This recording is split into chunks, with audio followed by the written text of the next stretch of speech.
The first Army-Navy game I attended in person was the fall of 1978, my plebe year at the Naval Academy. The game was played that year at the old JFK Stadium in Philly, long since demolished. Very cold venue, old-style stadium, open basically on both ends. And so the wind whipped across the Schuylkill River and across that stadium. It was very cold in December. I remember the march on, where the whole brigade marches on the field as part of the opening ceremonies. So my first march on, I remember looking at the Corps of Cadets in the stands already because they'd marched on before us and feeling a whole host of emotions, both rivalry and kinship. So we wound up winning that game, and that set the tone for my strong feelings since then about this game, what is arguably America's game. So I have some slides from recent games that I wanted to share with you. So here's sort of a poor man's production values, which you've come to expect here at my channel. So here's 2014. I was working in LA, in Hollywood. I was the editor-in-chief of We Are the Mighty. And so my roommate from the Academy, who is right here, Rhett Rasmussen, we were roommates 3 of the 4 years we were there, the last 3 years. He runs the family gas log business, Rasmussen Gas Logs. They make naturally gas logs, but also high-end grills. If you need something, check him out. Really good stuff. But he lives in Fullerton. He was born and raised in Whittier. And so he came up to Hollywood and grabbed me, and we went down to another classmate's house in Tustin and watched the game. Again, a good example of wherever you are, you're going to make a point to gather and celebrate. And we won that game.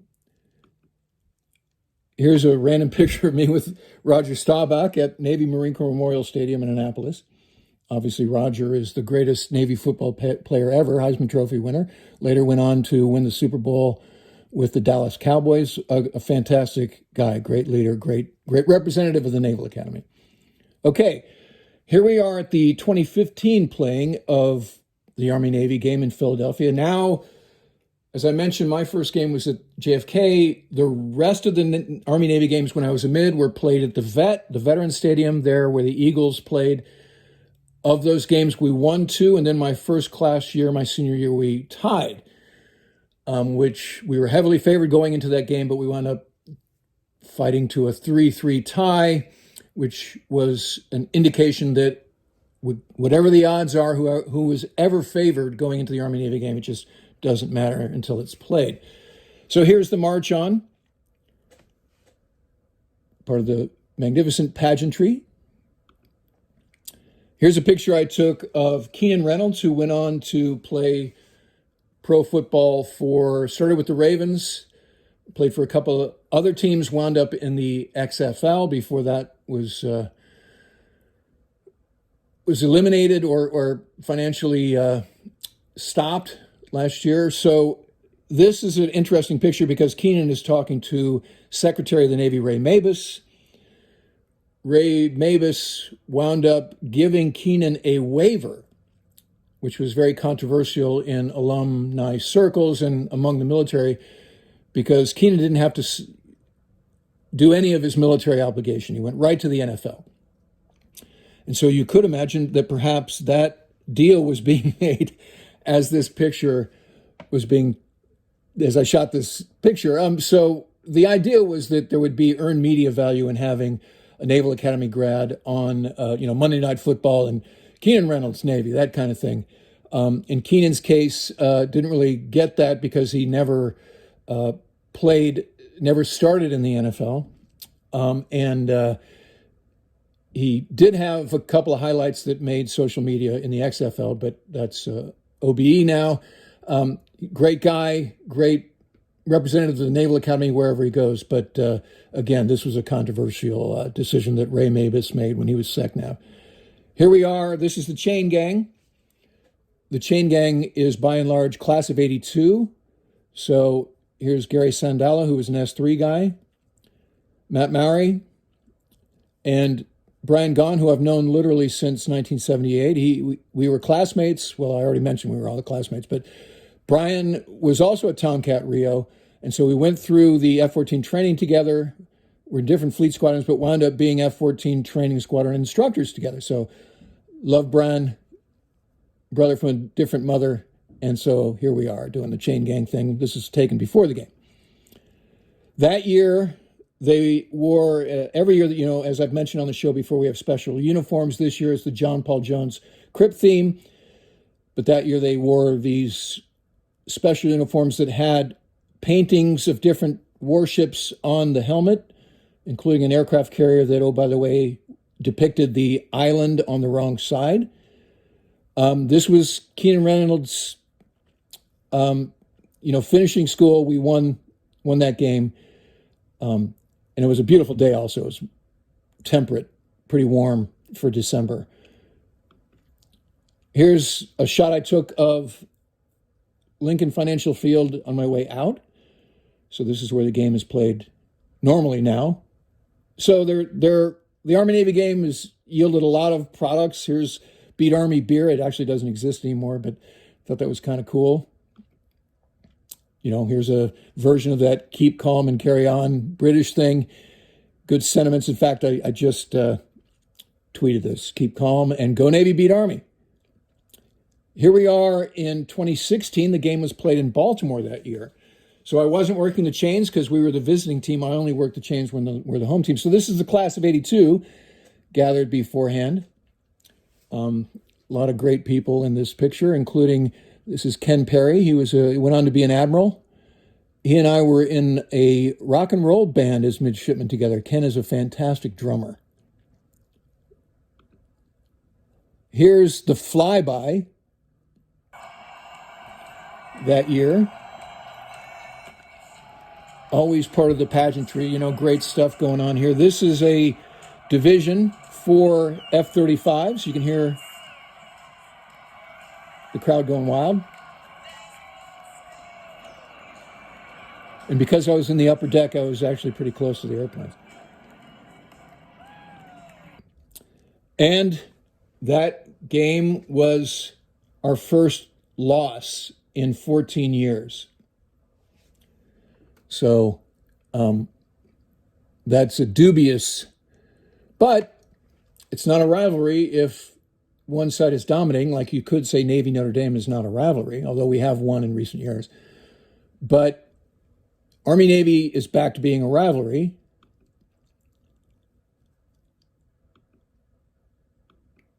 Here's Dan and I, Dan Prue, classmate at a Ravens game, kind of a random photo. Here we are on the bus. The Naval Academy Alumni Association runs a bus that goes from the stadium here up to the stadium in Philly. And I volunteer as a bus captain, so here's my folks on the bus for the 2017 game, which I also was on the chain gang. So here's Hugh Hewitt, who's a friend of mine, because he and my roommate, Rhett Rasmussen, know each other. And so Red has introduced me to Hugh, and I've become friends with Hugh. Our politics don't align all 100%, particularly around Donald Trump, as you could tell looking at my Twitter feed.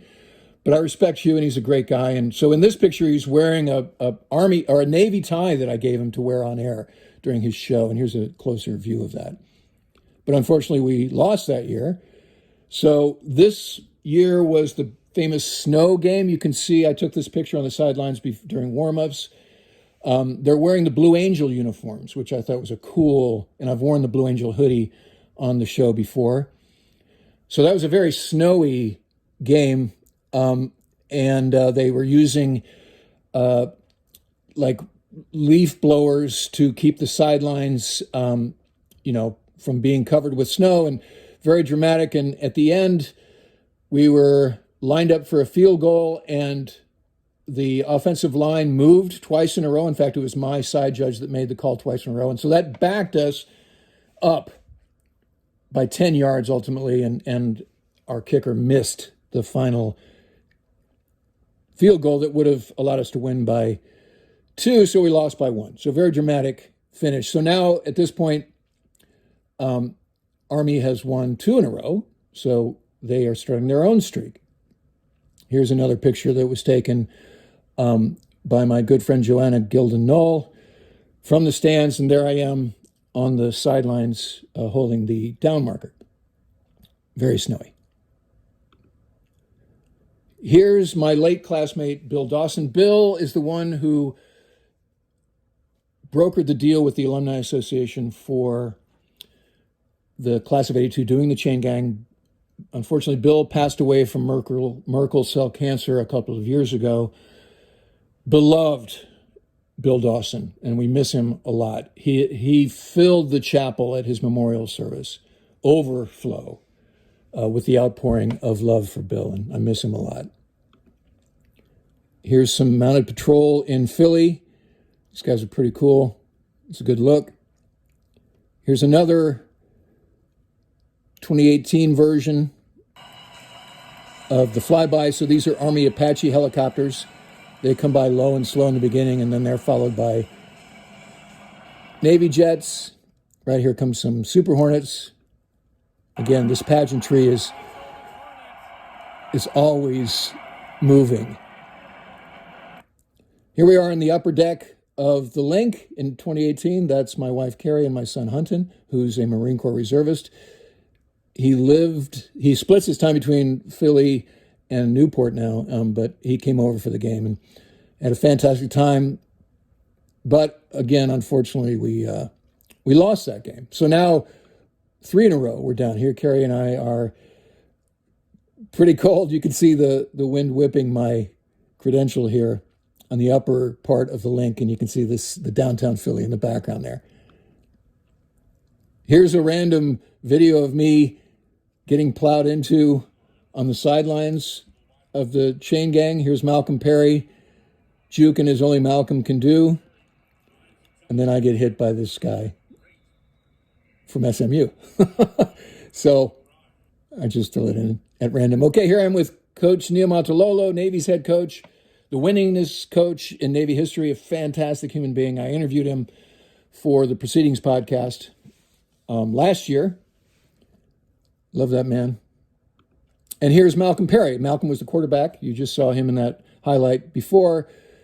Malcolm was a fantastic quarterback, famously was pulled out of the stands. It was either his plebe year or his youngster year.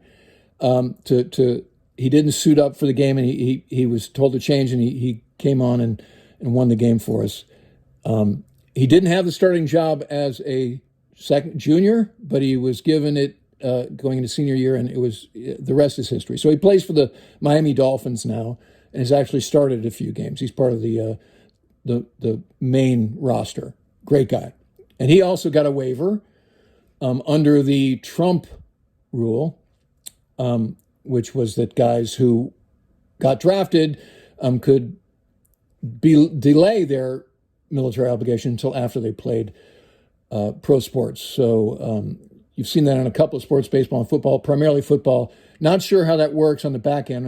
We haven't seen that actually be viable, that after 3 or 4 years of playing pro sports that the military has much use for you. But, you know, if a guy's going to be on TV and get that earned media, then, you know, maybe it's worth it. Here I am, bus captain again, heading up to the 2019 game. Here I am on the sidelines last year.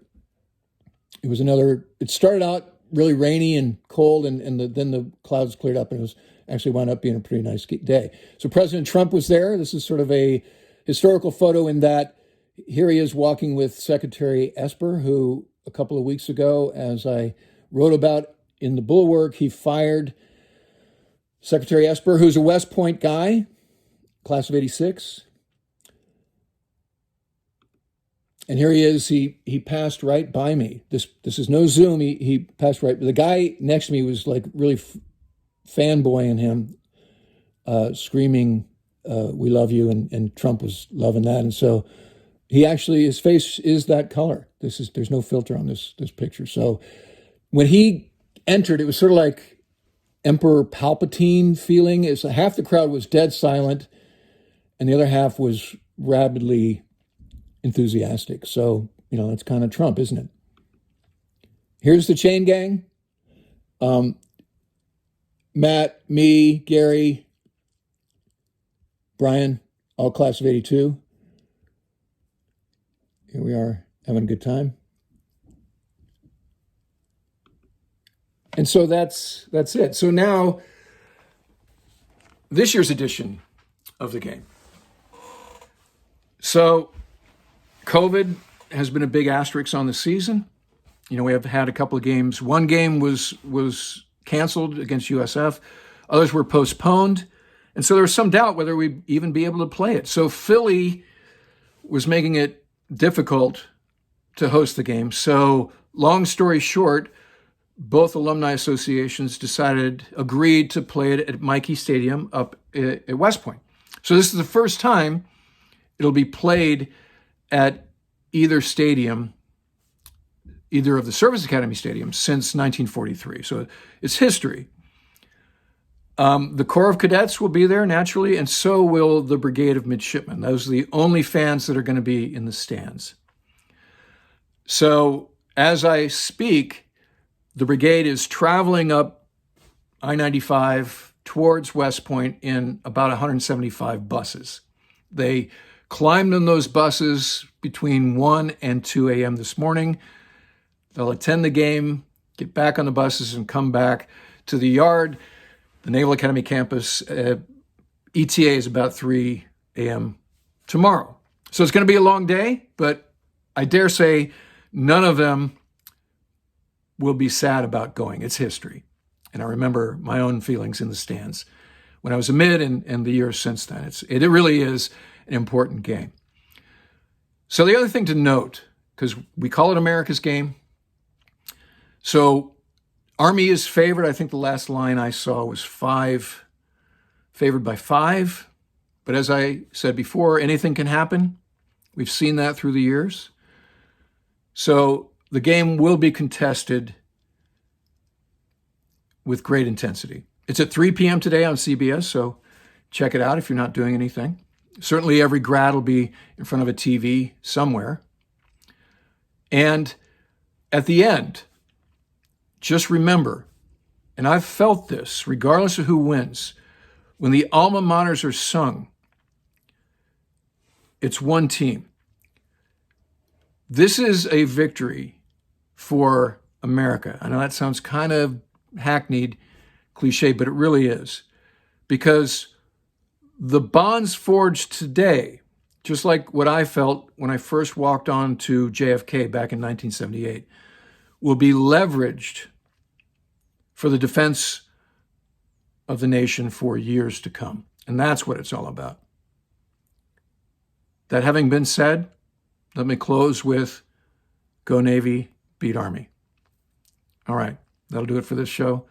Talk to you again soon. If you like this, please click like and subscribe to the channel. Try to do new episodes daily. Talk about a whole bunch of stuff, and I appreciate your support.